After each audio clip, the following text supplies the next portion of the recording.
You're watching America's leading pay TV network, HBO.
My stepdaughter was scared to death.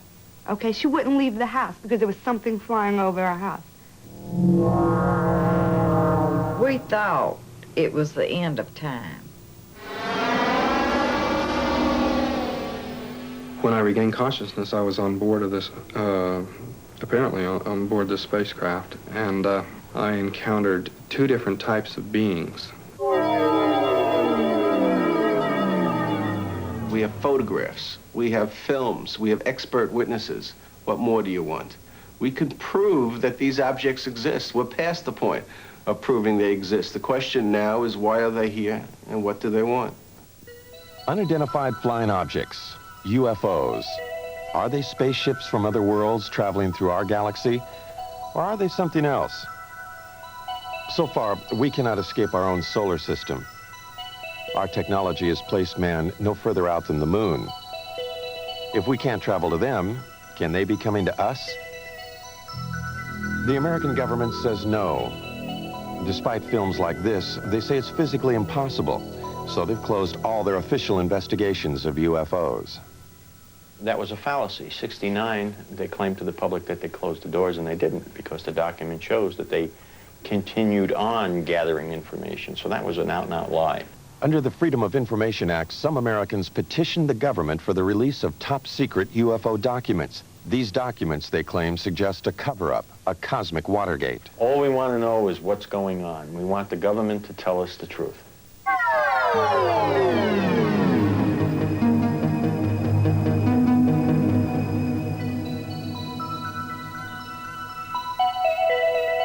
The truth, some believe, is that a higher intelligence from a planet far beyond our galaxy has mastered a technology that makes it possible for them to do things we can only dream of. They believe that these beings are penetrating the galactic mist that shrouds and protects our planet. Some believe that these extraterrestrials' technology is so advanced that they might even have visited us long before the birth of Christ. Are there secret messages carved in the stones of the pyramids of Egypt? Messages that tell us of the mysterious voyages of ancient astronauts? On the pyramids of Egypt and Mexico and in primitive cave drawings all over the world, there are carvings and images that many describe as being of intergalactic travelers dressed in spacesuits and helmets.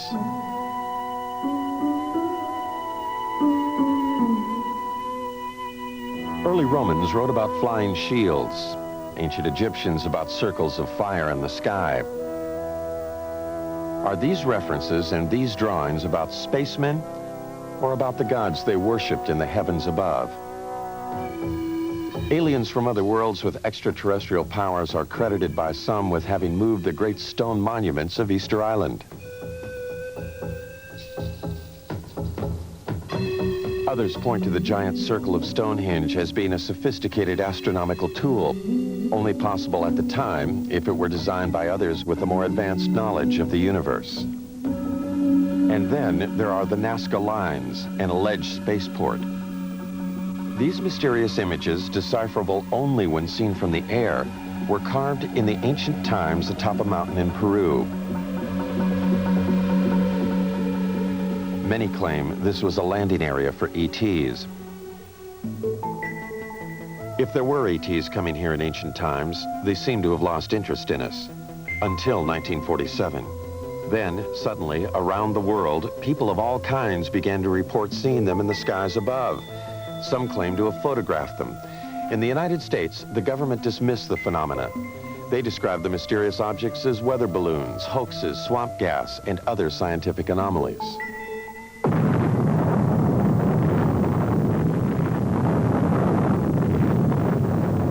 World War II had just ended. A new age had begun at the Alamogordo Flats of New Mexico. The atomic bomb had unleashed an energy that some believed would take us beyond the stars. Reason enough, some say, for those higher intelligences who dwell in other worlds to return for a second look at us Earthlings. They would have to look beyond the shadows of our mushroom clouds. They would need to know what our universal intentions were. In the years after the war, Navy and Air Force pilots regularly reported sightings of UFOs. Repeatedly, these sightings were dismissed by the military. One pilot, Captain Thomas Mantell, radioed he was pursuing a UFO. The saucer-shaped craft, he said, was moving at speeds unknown to man. He pursued the craft until his own plane exploded in midair. The Navy investigated the crash and attributed the explosion to the pilots pushing his plane too high and too fast. Others said Mantell was a casualty of an extraterrestrial attack. UFO proponents charged a government cover-up, the first, they say, of many. UFO investigators allege that the government cover-up went into high gear with the Roswell, New Mexico incident in July 1947. Roswell was the site of an Army Air Force base 118 miles from the atomic testing grounds at Alamogordo and only 220 miles from Los Alamos, birthplace of the atomic bomb. On July 2nd, this rancher, Mac Brazel, saw something crash in a field outside town. Brazel died in 1963, having kept a pledge to the Air Force to keep secret the story of what really happened in this field. Brazel talked to only one person about those events, his son, Bill, now 60 years old. He told him that whatever crashed here was something he could not identify. According to my dad, there was a bad thunderstorm the night before, and the next day he was out on the ranch and he found this debris. And he picked it all up in his pickup and was talking to people, and of course there was some talk about UFOs. He was going to Roswell, and as far as I know, he got in touch with the sheriff's department. They in turn called the Air Force. Then the Air Force got with Dad and swore him to secrecy, and they came out to the ranch and picked up this debris. Major Jesse Marcel, the chief intelligence officer at the base, was assigned the task of collecting the debris from the crash site. His selection for the job, UFO proponents say, is proof that the Air Force knew from the start that this was something out of the ordinary. Marcel tells us what he found in that field. None of the materials that we picked up weighed anything.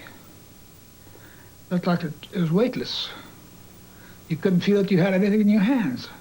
The wood, I call it wood, I don't know what it was. It was something like balsa wood, but it wouldn't burn, and I couldn't cut it with my knife. I found one piece of metal, what looked like metal anyway. It was not flexible, but it was as thin as a foil of a pack of cigarettes. It was that thin. One of my boys told me, he said, there's something unusual here. He said, I tried to make a dent in this metal, but he says, you can't bend it. You can't make a mark on it. He says, I took a sledgehammer and whammed it. I put it on the ground and whammed it. The sledgehammer bounced off of it. When Major Marcel reported his findings to officials back at the base, they issued a startling press release. They had a flying saucer. The next day, Major Marcel was assigned to take the remains of the crashed objects to Wright Field in Ohio for further examination. However, the plane landed at Carswell Air Force Base in Fort Worth, Texas. General Alfred Ramey took one piece of the object off the plane and called a press conference. Then Major Marcel was given different orders by Ramey. He was not to continue on to right field. He told me not to say anything. He says, I'll handle it from now on. And that's exactly what he did. When he came out, he said, he told the press that was there, he said, that was nothing but a weather balloon, crashed weather balloon. Marcel, under orders not to say what he believed, only recently spoke out against the Air Force's revised story. It was definitely not a weather balloon. And it was an aircraft. So what it could have been, I wouldn't know. I still don't know. Mac Brazel, who had a rancher's knowledge of such things, told his son that, like Major Marcel, he knew the object was not a weather balloon. He said that's what the Air Force tried to make him believe, that it was a weather balloon. And he said, Bill, he said, it was not a weather balloon. He said, I don't know what it was. But he said it was something altogether different and much bigger. If extraterrestrials are going... Philip Klass, a military expert, disagrees. The fact of the matter is that it was not a weather balloon as such. It used a weather balloon as a vehicle, but what it was is called a radar corner reflector. It's an object that is roughly hexagonal so that it can be tracked by radar, and no matter what angle this hexagonal thing is pointing, it always returns a strong radar echo. So the object was not a weather balloon as such, but it used a weather balloon to hoist it. If the object were only a weather balloon, UFO proponents say, then why did the Air Force pledge Mac Brazel to secrecy? And why did the Air Force pursue his son in the months that followed? Only 22 years old at the time, Bill could not help but be intrigued by his dad's discovery of the strange materials in this field. He searched for and found some remnants of the crashed object.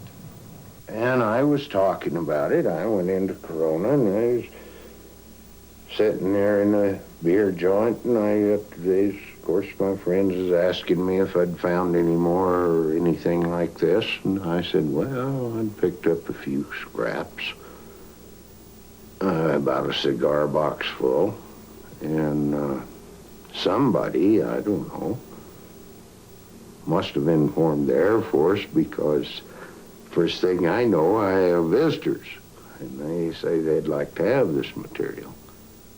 And they didn't tell me they'd confiscate it. They just said, well, like we're going to have it one way or the other, you know. What Bill and his father found was taken to what is now called Wright-Patterson Air Force Base. Some believe, however, that much more was taken there. What they say is the actual shell of a spacecraft. This spacecraft, they allege, was struck by lightning, causing pieces of it to fall away into Mac Brazel's field. The craft itself, they say, crashed 78 miles away. The story has it that the spacecraft and the bodies of its alien crew members were then taken to Wright Field and stored in Hangar 18. Myth or fact? The Air Force denies the existence of craft or ET bodies.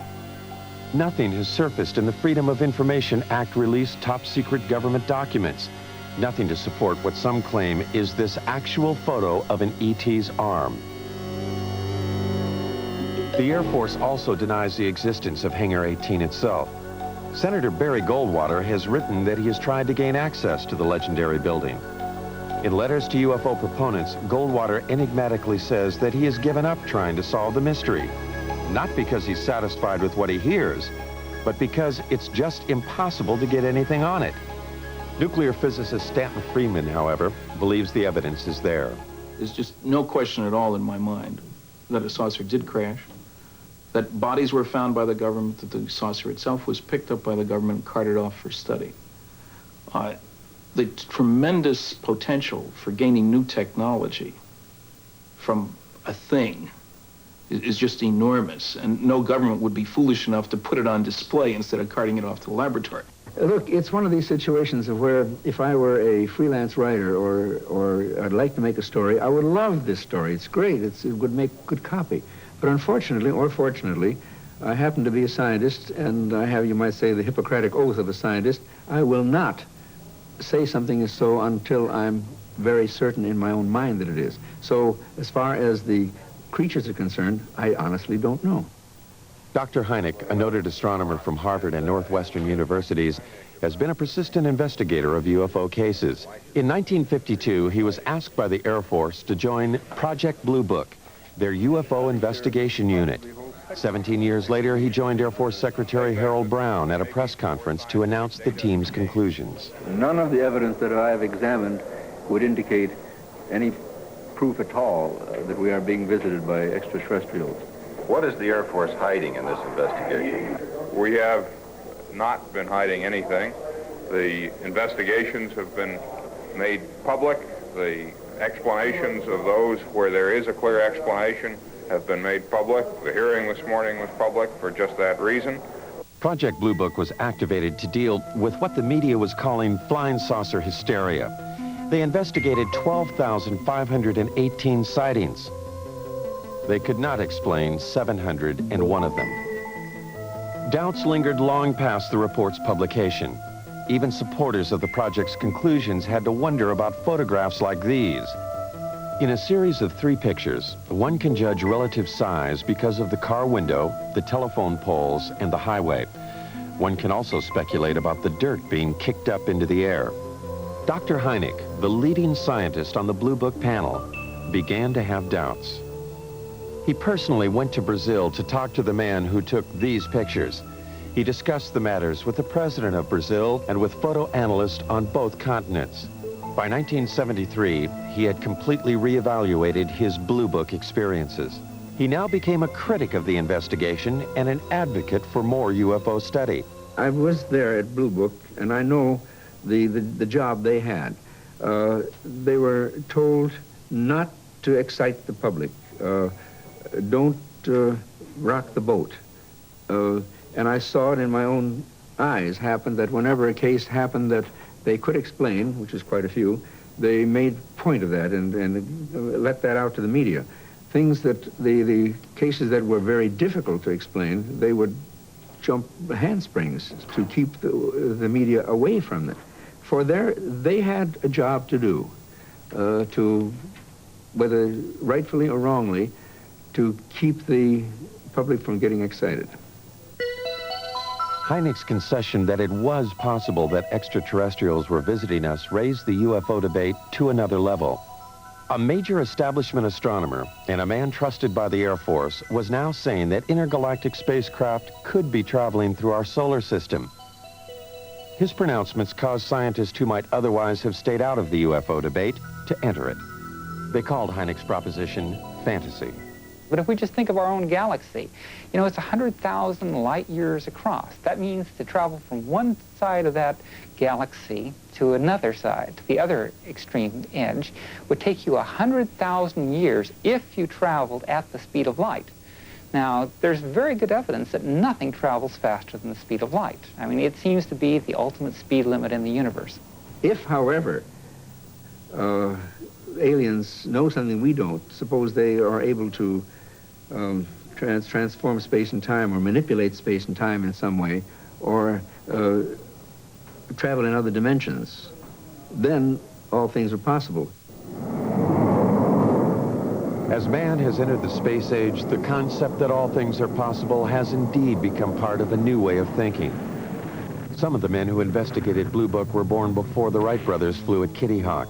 They conducted their investigation before man flew faster than the speed of sound. Even the men who flew our space missions concede unusual experiences that they cannot explain.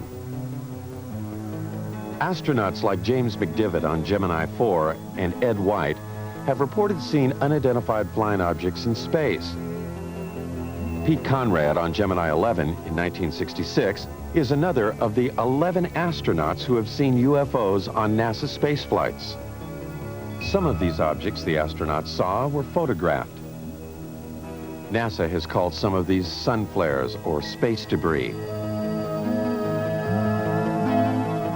Some are still labeled unidentified.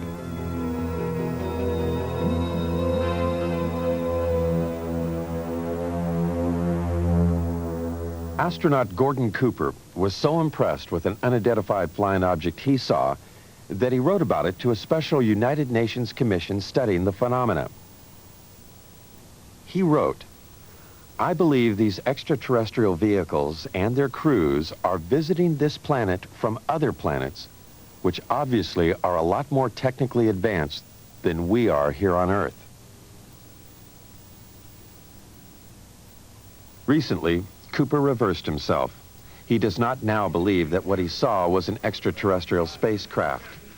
Another of the original Mercury 7 astronauts, however, has not changed his mind about what he saw on a test pilot flight in 1952. Deke Slayton. As I closed on this thing, well, it looked like a weather balloon, and that's what I presumed it was. And I had plenty of gas and time, so I decided I'd just come back around and make a pass on it. And I got around where I should have been coming back on this thing. All of a sudden, it didn't look like a balloon anymore. It looked like a saucer sitting on edge, about a 45-degree angle. I didn't have any gun camera film on board, unfortunately, or I'd have shot some pictures of it. And about that time, I guess whatever it was, for whatever reason, just took off climbing at about a 45-degree angle and just accelerated and disappeared. And I obviously couldn't follow it with an old piston engine fighter. So I turned around and went home. Some UFO observers, however, have had camera and film on hand at the critical moment. This footage was shot from a helicopter off Catalina Island in 1966. Some say this is a single-wing aircraft. This film was shot by the coach of the Great Falls, Montana minor league baseball team in 1950. The Air Force says it is a picture of two aircraft. This film was shot by a newsreel unit in Guatemala in 1976. Some say this is also an aircraft.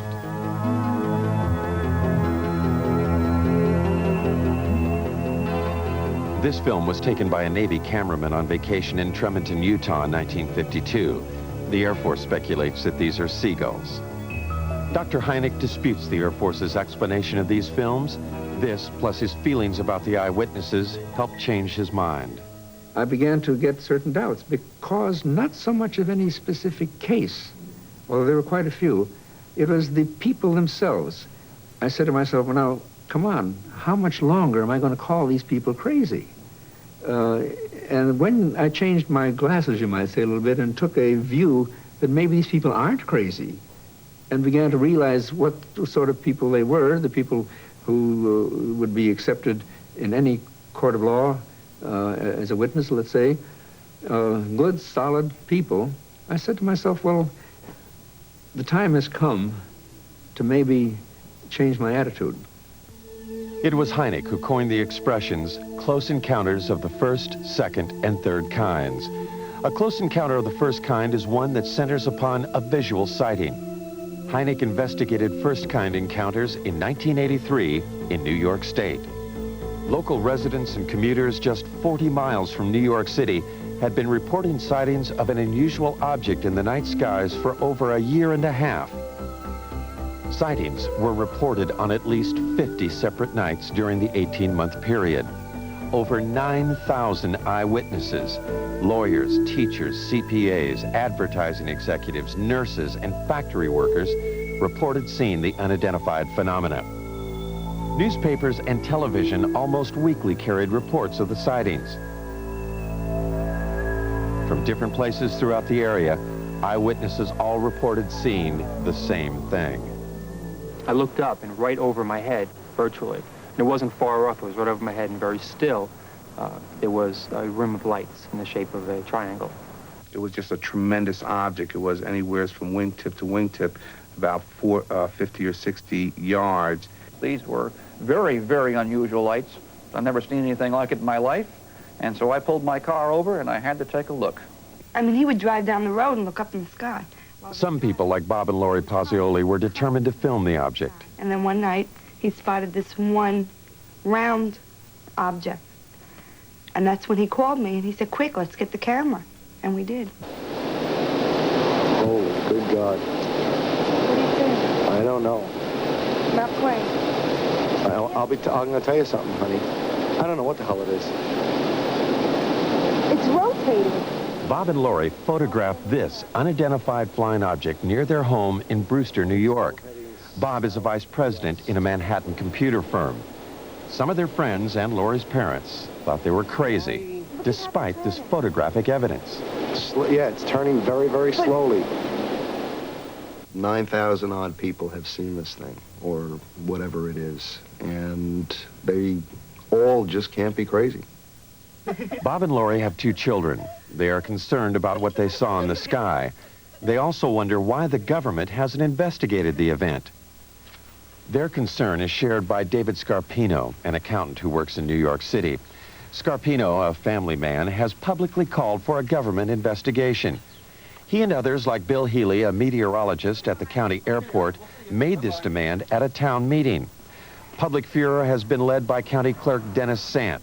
Sant feels that a government investigation is indicated by the fact that eyewitnesses have all reported seeing the same thing. You know, the movement was almost like a probing movement. It was very slow, and it stopped periodically and stationary where it just came to a standstill, and then it would move to another position, and the movement from one position to another was just extremely slow. Now, the speed at which it was going at that point was very slow, because I had to walk at a very slow, deliberate gait to keep up with the lights. For every step I took, it moved a little bit. It moved in a very straight line, very slowly. There was absolutely no noise. When I walked away from it, at that point, it started to rotate virtually, almost as it was on an axis. It didn't make a big loop. It just rotated. It appeared, as I said, to rotate in the sky, change lights. Aircraft, I don't care how well precise you want to be in flying those suckers, you're not going to be able to make them move 90 degrees. All right, this thing did apparently rotate. You can't do that with aircraft. Could it have been an aircraft or many smaller light planes flying in formation? The media attention given the sightings prompted 6 pilots at a local airport to try to prove that it could be just that. Amused by the idea of UFOs, the pilots planned and flew at least 18 daring nighttime missions, flying in formation, sometimes without lights.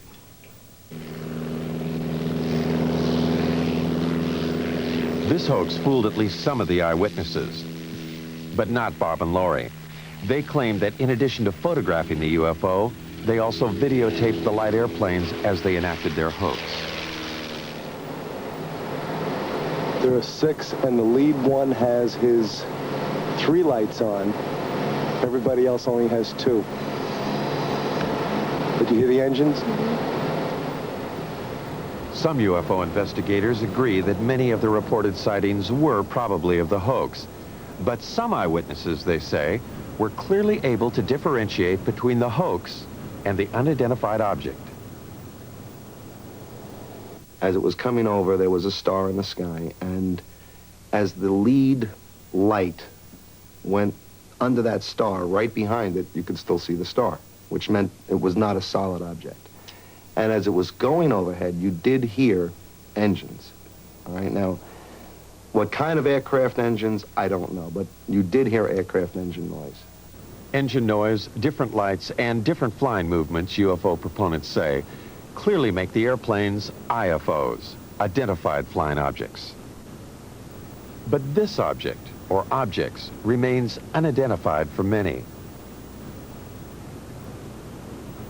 Some eyewitnesses refuse to accept the possibility that these are also the lights of the airplanes.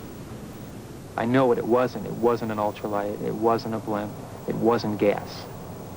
No one's tried to tell me what it was, but I know what it wasn't. Investigators have subjected the videotape images of the hoax and the unidentified lights to various computer analyses.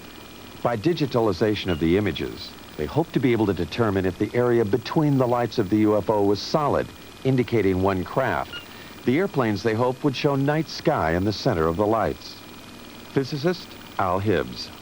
Pictures like this, night sky, a few lights, taken with a television camera that was perhaps being moved, not deliberately, but accidentally while it was taking the pictures.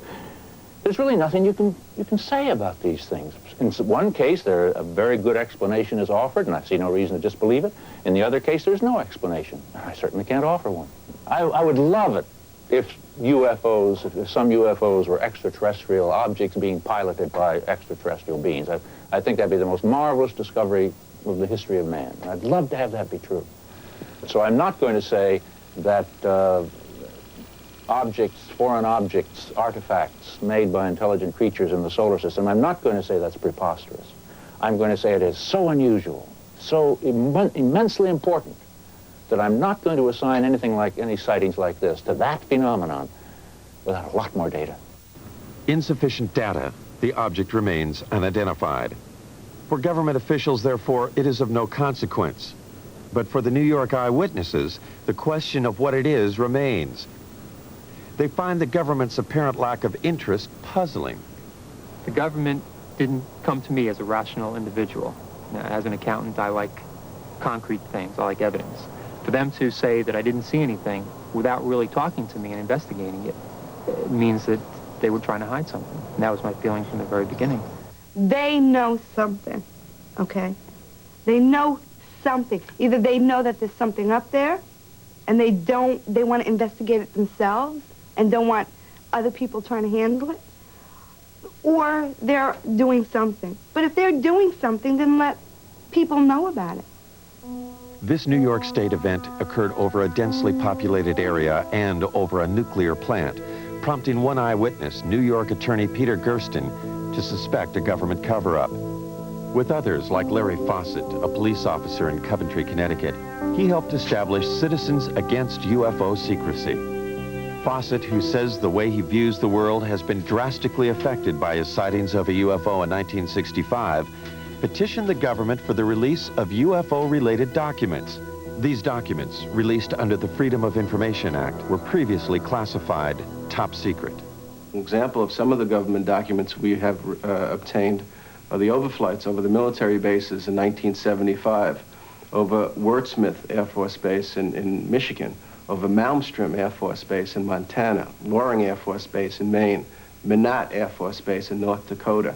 Over a period of 6 weeks, unusual, unknown, unidentified objects were traveling at exceedingly quick and fast speeds. What's interesting is that even to this date, the government has not acknowledged that it was able to identify any of those objects. The documents do state that there were confirmed sightings at all 4 bases in October and November 1975. The first sighting was at Loring Air Force Base in Maine. Loring, like the other bases, was a Strategic Air Command installation. The documents do not state, however, that these objects were alien spacecraft. They do state that the military reaction was swift and concerned.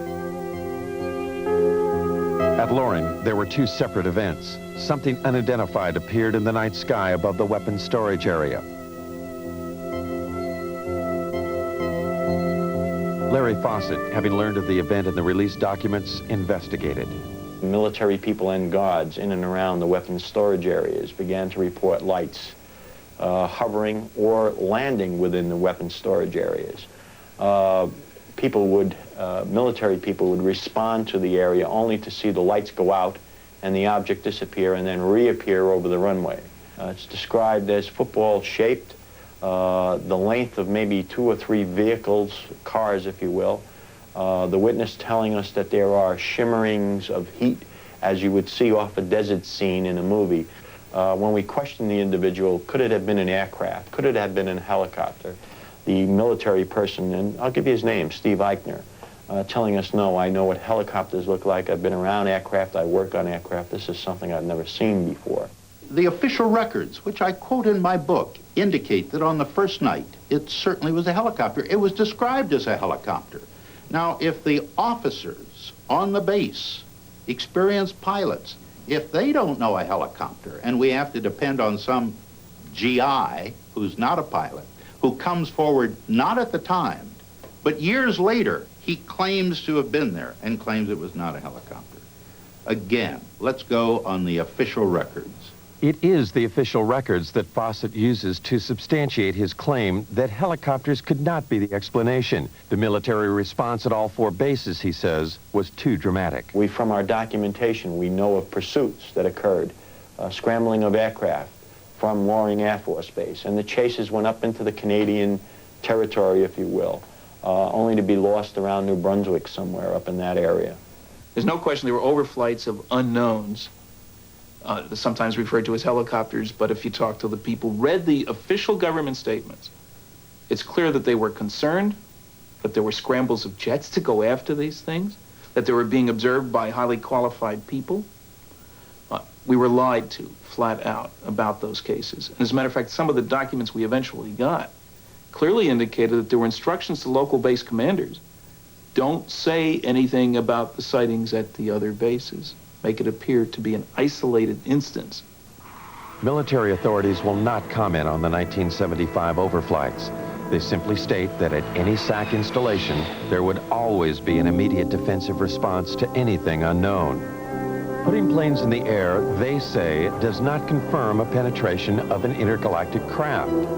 Citizens Against UFO Secrecy, however, refer to other documents they've gotten released by the Pentagon to prove their claims. In May of 1985, we've gotten a document that was classified top secret in 1948, and about a month after its release to the other agencies, its distribution, it was ordered, recalled, and destroyed, each and every copy. One copy was kept, and it has remained top secret, classified top secret for the last, 40 years almost. And in the document, the government acknowledges back in 1948 the existence and reality of the objects.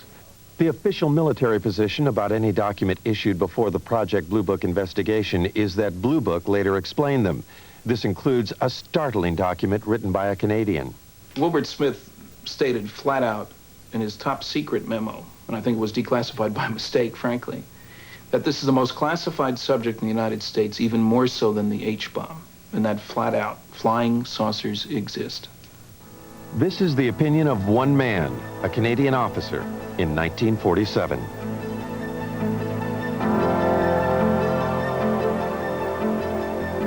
For proof that flying saucers do exist, some critics demand more than just the accounts of those who have had close encounters of the first kind, visual sightings. Even when first-kind encounters are reinforced by photographs, they fail to satisfy the need for physical evidence. This woman claims that she has had a close encounter of the second kind. A second-kind encounter is defined by its having physical evidence. Vicki Landrum, along with her grandson Kobe Lee, alleges that they, along with Betty Cash, were on their way home from a bingo game when they encountered something they had never seen before.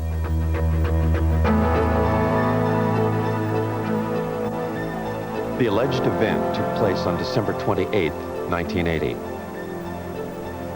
Vicki and Colby were driving in Betty's car on Highway 1485, 30 miles from the Houston airport, and only 37 miles from NASA's American Space Headquarters. Kobe Lee saw a light, and he kept asking us what the light was. And he kept pulling my face around and asking me, "Mama, what is it?" And I said, "Honey, I don't know." And Betty said, "I believe it's getting closer." And I says, "Well, it kind of looks like it, but we had no idea that we were going to get hurt." I would say within an instant or so, all of us noticed it because it lit up the entire sky. There was no way you could have missed it. It looked like the woods were being set on fire. And inside the car, it was so hot till my handprint is yet on the dashboard of Betty's car. They got out on their side of the car. I stepped out on mine. I stood behind the car door for just a second or so, and I walked toward the front of the automobile. I stood there for just a short time, I don't know how long, trying to see what I could figure this object out to be. It was diamond-shaped. It didn't mean it was sharp up here and sharp down here. It was kind of round, and the fire come out the bottom of it. But here was this huge object and flames shooting from it. And they weren't just small flames. They were gushing from it. And Kobe was hanging on to me. And he was trying to get, he started pulling away from me, and I pushed him back in the car, and I got inside the car and put my arm around him and hugged him up real close to me. We thought it was the end of time. I says, Kobe, don't be afraid. I said, if you see a man, it'll be Jesus. And I said, he'll come to carry us to a better place. He will not hurt you. It was just burning. It was just too much heat. I could not tolerate it. So Vicky screamed and begged for me to get back in the car. Well, I did, but I had to use the end of my leather jacket in order to open my car door to get back in. That's just how hot it was. And when the object lifted and slowly moved over to the right of us, her and Kobe saw some helicopters. There were so many of them, it sounded like a tornado.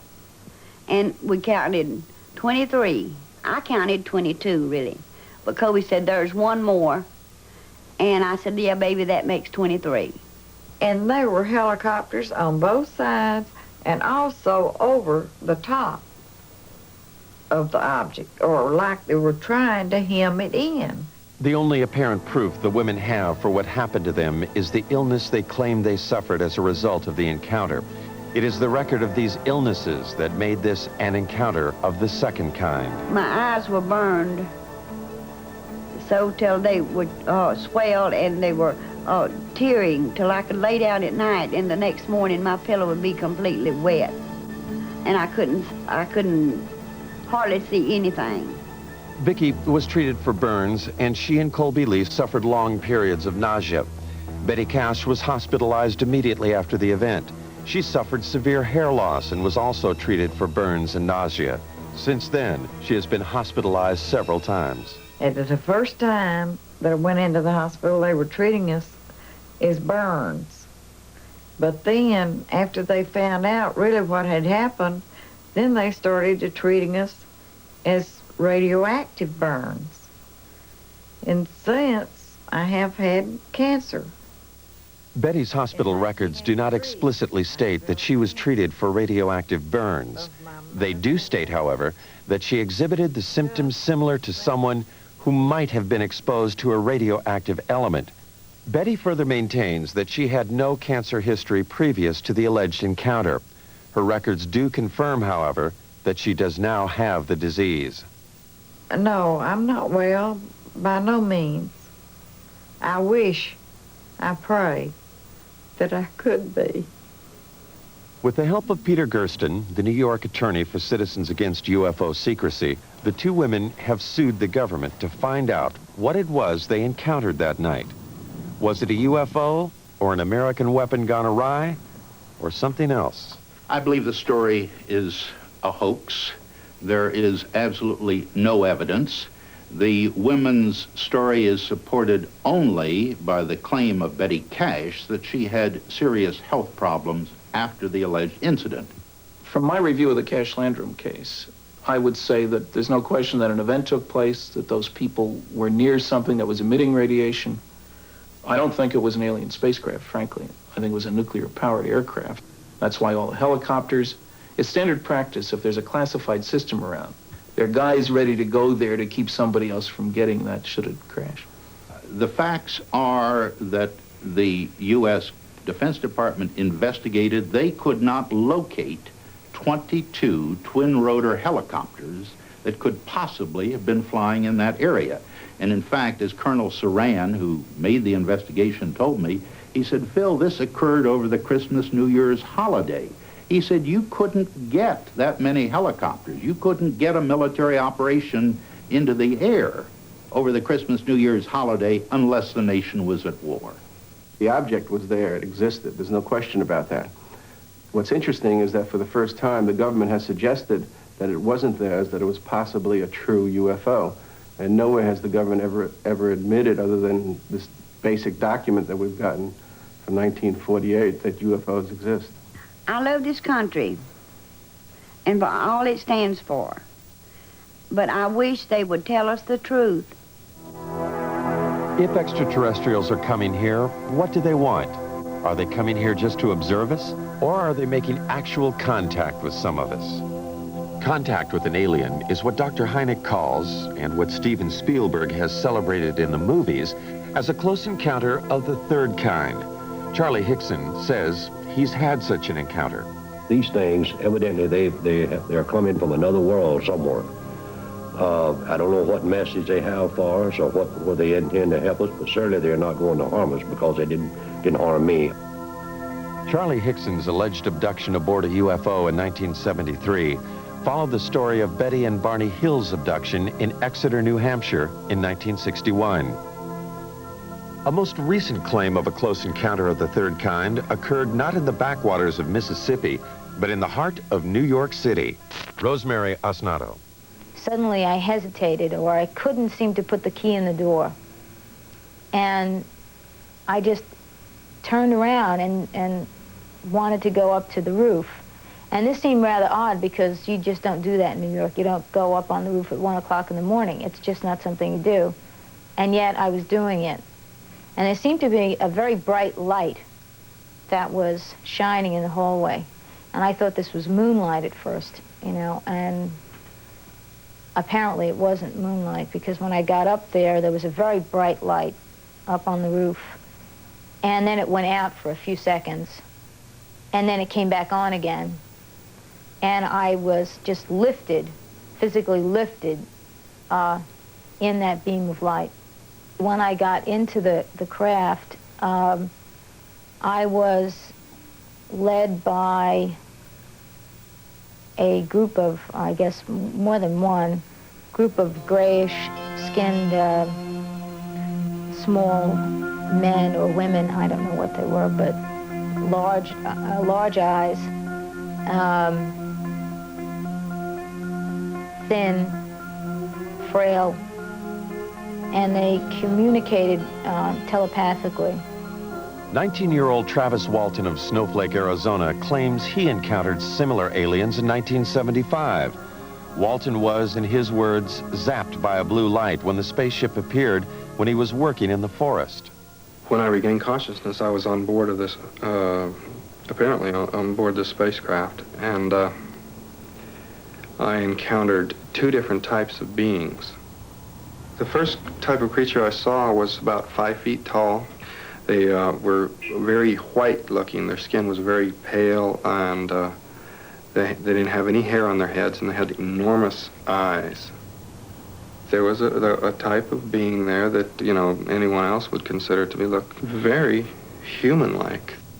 Walton was found on a roadside 5 days after he disappeared from the forest. He could, however, recall only what seemed like an hour of time passed. Time he claims he spent aboard an alien spacecraft. Now 29, he reflects on that experience. I lost my job. The effects were quite negative. You know, time lost. You know, it's a very disturbing thing in my life. A lot of negative publicity, really. You know, this is a kind of a stigmatizing thing for people to, you know, consider you. You know, a certain percentage of the people think that you're wacko. What Travis Walton and others claim they have experienced has, according to some, now been validated by government documents. About to join the literature of third-kind encounters is the startling tale of an alleged landing of a spacecraft outside an American Air Force base in Rendlesham, England. The American military admits they are still withholding 6 documents. In the Bentwaters case, we have an eyewitness, which is rare. We have an audio tape made at the time of the actual event. We have a government document which corroborates the existence of the incident. The government has no reason to withhold the information. The UFO is said to have crashed in the Rendlesham Forest in an area 2 miles from the American military installation. Released Air Force documents confirm that military personnel were dispatched to the site on the first night. They reported seeing the lights of the mysterious craft. On the second night, after Geiger counter readings indicated increased radioactivity in the area where it seemed something could have landed, the commanding officer of the base, Colonel Charles Halt, along with several officers and enlisted men, also reported seeing the UFO. Halt wrote this document reporting the sighting. It clearly indicated the presence of a strange glowing light that illuminated the entire forest. It tells of pulsating red and blue lights and of the objects disappearing.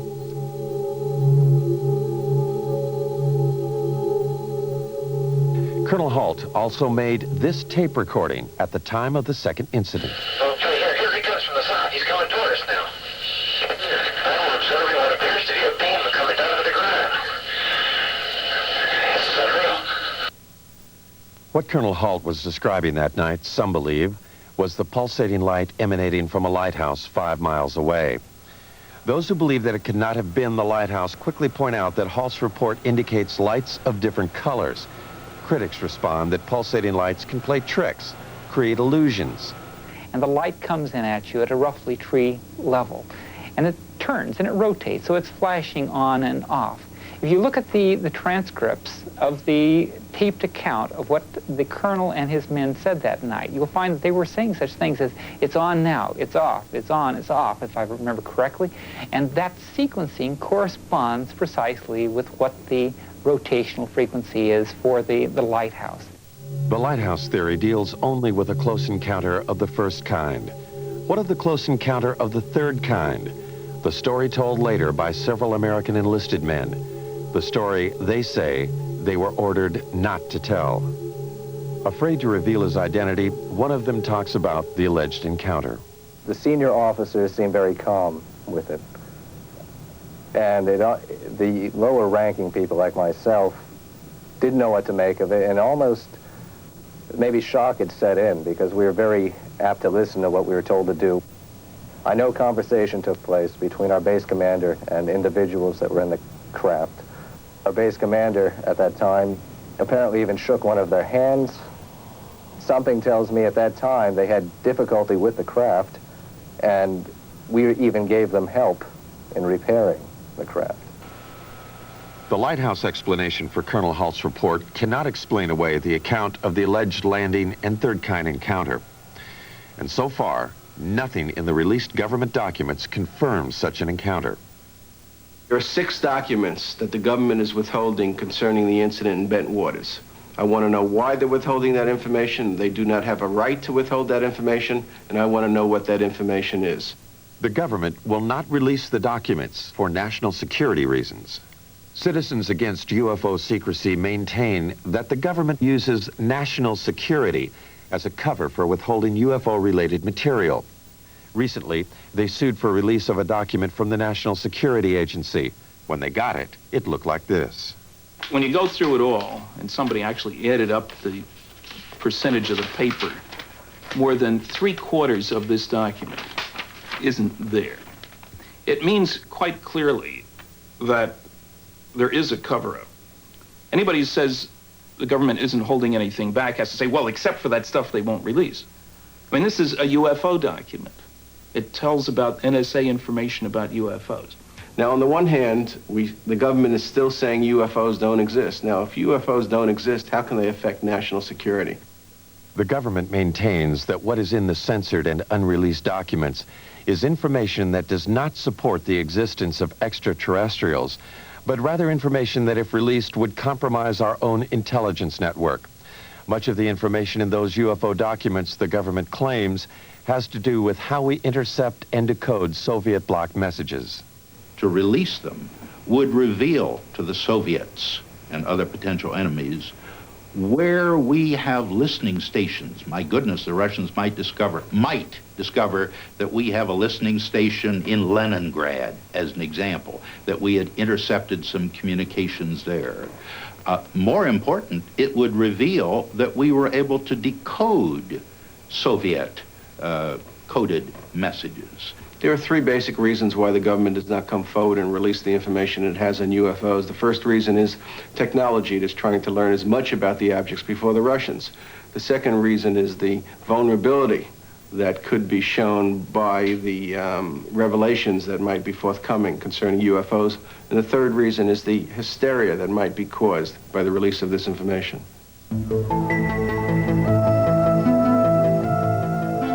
Are these spaceships from other worlds? Are we being visited by intergalactic aliens with a technology and civilization that dwarfs ours? Most scientists say no, they are not, because they cannot. UFO proponents say they are, that our myopia prevents us from seeing life elsewhere as being different from ours. I think one should also point out, as Arthur C. Clarke has said, that when we look for life elsewhere, we should not look only for life as we know, but life as we don't know. And he went so far as to say we should even look for life as we can't understand it. We are now only beginning to free ourselves from the gravity that binds us to our own planet. A new generation of Americans, those born in the space age, demand new answers to old questions.